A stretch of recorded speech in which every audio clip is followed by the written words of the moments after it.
کہ اس خاتون یا اس مرد کے ساتھ جو مسئلہ ہے وہ جنات کا، عاشق جنات کا مسئلہ ہے یا نہیں۔ تنہائی کا بہت زیادہ اس کو پسند ہونا، اس پر سوال کریں اور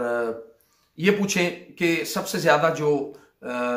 یعنی جو موویز ہیں وہ کس ٹائپ کی وہ موویز وہ دیکھنا پسند کرتا ہے یا کرتی ہے، اس کا یعنی اسی انداز میں اپنے آپ کو لے کے چلنا کہ یعنی شکوک و شبہات والے جو مسائل ہیں وہ اپنے پیرنٹس کے اوپر، اپنے بھائیوں کے اوپر، یعنی جن سے مخالف کے اوپر، یعنی اگر کوئی لڑکا ہے تو وہ لڑکی کے اوپر، اور اگر کوئی لڑکی ہے تو وہ لڑکے کے اوپر شکوک و شبہات کا اظہار بہت زیادہ کرنا شروع کر دے، یا اس پر نظر رکھنا شروع کر دے، یا اس کی جاسوسی کرنا شروع کر دے دوسرے لفظوں میں۔ اور اگلا ہمارا یہ سوال ہوگا اس سے کہ وہ شادی کے معاملات میں دلچسپی کا اظہار کرتی ہے یا کرتا ہے یا نہیں کرتا۔ والدین اگر کوئی شادی کے متعلق کوئی بات چیت کرنا چاہیں تو وہ اس پر اس کی جو اپنی رائے ہے وہ کیا بنتی ہے، اس کو شدید غصہ تو نہیں آتا، اور اس کو یعنی وہ غیر مطمئن انداز میں یعنی اس کا مظاہرہ تو نہیں کرتی اپنے والدین کے سامنے یا کرتا۔ اسی طرح جو موویز ہیں، یعنی موویز سے مراد پورن ایڈکشن، یعنی جو جنسی غیر یعنی برہنہ موویز کا بہت زیادہ دیکھا جانا، وہ لڑکوں میں ہو یا وہ لڑکیوں میں ہو، اسپیشلی ان اوقات میں جیسے تنہائی مطلب اس میں پسند ہوتی ہے۔ اور اسی طرح اکثر لڑکے اور لڑکیاں جو ہیں وہ اس کا بھی میں آج آپ کو بتا دوں کہ ڈیورنگ ہینڈ پریکٹس، جو ہاتھ سے اپنے انزال کرتے ہیں لڑکے یا لڑکیاں، تو ان کے لیے یہ بہت ہی خطرناک بات ہے کہ اس بات کو اچھی طرح سے سمجھ لیں۔ ان کے لیے خطرناک بات کیوں ہے کہ جب انزال کا وقت قریب ہوتا ہے تو انزال کے بالکل قربت کے ان لمحات میں یا ان اوقات میں لڑکے اور لڑکیوں کے اوپر جنات ایک لمحے کے اندر جو ہے وہ ان کے جسم میں داخل ہو جاتے ہیں، کیونکہ وہ اپنے اوسان جو ہے نا وہ کھو بیٹھے ہوتے ہیں، اور یہ ایک فطری عمل ہے جس کو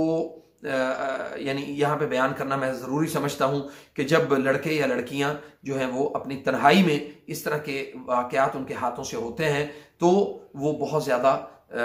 یعنی اس کی طرف چلے جاتے ہیں، جنات اور شیاطین کی طرف، اور شیاطین کو مواقع فراہم ہوتے ہیں، اور اس میں سب سے زیادہ جو متاثر یعنی کرنے والا ہے وہ آپ کا قرین ہے، یعنی جو ہمزاد ہے، ہمزاد یعنی قرین من الشیطان۔ تو ان لمحات اور ان اوقات میں قرین جو ہے وہ اگر خود آپ کو متاثر نہ کر سکے تو وہ کسی اور کے لیے وہ ضرور رستہ بنا دے گا، یا آپ کی وجہ سے، آپ کے اس عمل کی وجہ سے آپ کے جسم میں داخل ہونے کے وہ اسباب پیدا ہوں گے۔ اب ہم آگے آ جائیں، کچھ یعنی واقعات اس طرح سے بھی ہمارے سامنے آئے کہ لڑکے اور لڑکیوں کے کہ جنہوں نے اس دوران جو ہے وہ یعنی ڈیورنگ ہینڈ پریکٹس ہاتھ سے اپنا مشتزنی کہہ لیں یا انزال کہہ لیں، اپنی مادہ منویہ کو خارج کرنے کے جو انہوں نے سبحان اللہ جو بھی اسباب انہوں نے اختیار کیے، وہ حلال تو خیر نہیں ہو سکتے، حرام اسباب اختیار کیے، تو اس میں ان کے لیے بہت سارے مسائل جو ہیں وہ پیدا ہوئے، اور اسی دوران ہی زیادہ تر جو جنات اور شیاطین جو ہیں وہ ان پر مسلط ہوئے۔ اور پھر جو ہماری بچیاں خاص طور پہ گھروں کے اندر بغیر دوپٹے کے اور بغیر سینے کو ڈھانپے وہ اپنے گھروں میں مطلب آتی جاتی رہتی ہیں، حتیٰ کہ بے شک بھائی موجود ہیں گھر میں اور محارم موجود ہیں، لیکن اس کے سامنے بھی ان کو یعنی اس پر یہ سوال کریں آپ اس مریضہ سے کہ آپ کا دل تو نہیں کرتا کہ بغیر دوپٹے کے اور بغیر اس کے جو ہے نا وہ آپ گھر کے اندر چکر لگاتے پھریں، یا کوئی مطلب آپ کی طرف سے ایسا کوئی اس طرح کا ایکٹ ہوتا ہو، اس طرح کی کوئی عملی کاروائی ہوتی ہو کہ آپ کا دل نہ کرتا ہو کہ گھر کے اندر، چونکہ سبحان اللہ نبی صلی اللہ علیہ وسلم نے ایک حدیث میں بیان فرمایا کہ اذا لم تستحی فاصنع ما شئت، یعنی جب تمہارے اندر حیا نہ رہے تو تم جو چاہے کرو۔ تو اس سے مراد یہ بھی یہاں پہ لیا جا سکتا ہے کہ گھروں کے اندر بھی اگر موجود ہوں تو ہماری بچیوں کو باحیا ہونا چاہیے، اور یعنی اپنی حیا اور اپنی جو عفت ہے اس کو سنبھال کے اور اس کو اس انداز میں لے کے چلیں کہ گھر کے اندر بھی ان کی جو عفت ہے اور جو عزت ہے وہ اکرام کے ساتھ اور تکریم کے ساتھ اس کو دیکھا اور سنا جائے۔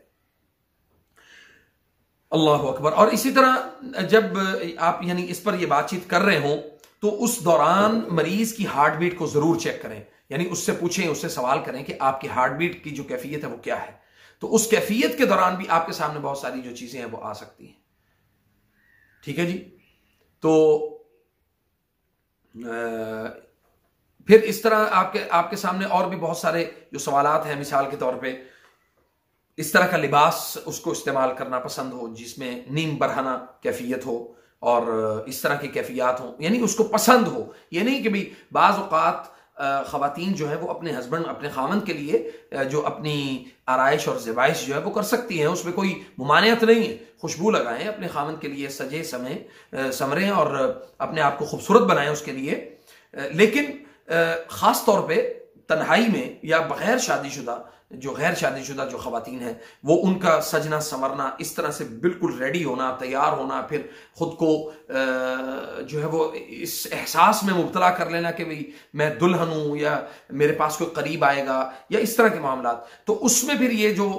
کیفیات ہیں اس میں بھی آپ کو یہ کنفرم ہوگا کہ یہ اس کے اوپر جو جنات کا جو معاملہ ہے وہ عاشق جنات کا ہے. اور بعض مریضوں کے اوپر تو اس طرح کے بھی معاملات ہوئے کہ ان کو رقیہ کیا تو وہ جنات نے کہا جی یہ ہماری دلہن ہے، یہ ہماری بیوی ہے، ہمارے اس کے ساتھ جسمانی تعلقات ہیں. خیر یہ جسمانی تعلقات والا ایک موضوع بڑا طویل ہے، چیپٹر ہے پورا، اس پر بھی انشاءاللہ میں کسی دن ڈسکس کروں گا. لیکن یہ جو سوالات میں نے آپ سے کیے ہیں، آپ ان سوالات کو اپنے پاس نوٹ کریں اور کوئی مریض آئے تو یہ سوالات آپ ان کے سامنے رکھیں. پھر اسی طرح یہ سوال بھی ضرور کریں کہ اس کی جسمانی کیفیت کیا ہے، لیکوریا کی کیفیت کیا ہے، یا اگر مرد ہے لڑکا ہے تو اس کو انزال یعنی احتلام کی کیفیت کیا ہے. تو ان ساری کیفیات میں آپ کو ان چیزوں کے متعلق انشاءاللہ بڑی آسانی سے آگاہی ہو جائے گی. تو ابھی فی الحال جو ہمارا یعنی جو روٹین چل رہی ہے وہ ان سوالات کو اور ان کیفیات کو یاد رکھنے کی ہے، تاکہ ہمارے پاس کوئی بھی مریض آئیں تو ہم ان سے پورے اعتماد پورے اطمینان کے ساتھ ہم ان سے سوالات کر سکیں اور ان سوالات کے بعد کوئی نتیجہ اخذ کرنے میں اللہ تعالی ہمیں کامیاب کرے. تو انشاءاللہ اگلی ویڈیو میں ملیں گے. آپ سے درخواست ہے کہ آپ ہماری ویڈیوز کو ضرور اس میں اپنے حلقہ احباب میں اس کو ضرور شیئر کریں، چونکہ اس سے ہم ایک فائدے کی امید رکھ رہے ہیں انشاءاللہ. تو اللہ تعالیٰ آپ کو جزائے خیر دے. دعاؤں میں یاد رکھیں انشاءاللہ. اور اگر آپ کو ہمارے یہ ویڈیوز پسند آ رہی ہیں تو آپ ہمارے چینل کو سبسکرائب کریں اور بیل آئیکن کو دبائیں اور اپنے احباب کے ساتھ ہمارے اس نیک کام کو شیئر کریں تاکہ آپ کی طرف سے بھی تعاون جو ہے وہ مکمل ہو جائے گا. فجزاکم اللہ خیر. السلام علیکم ورحمۃ اللہ وبرکاتہ.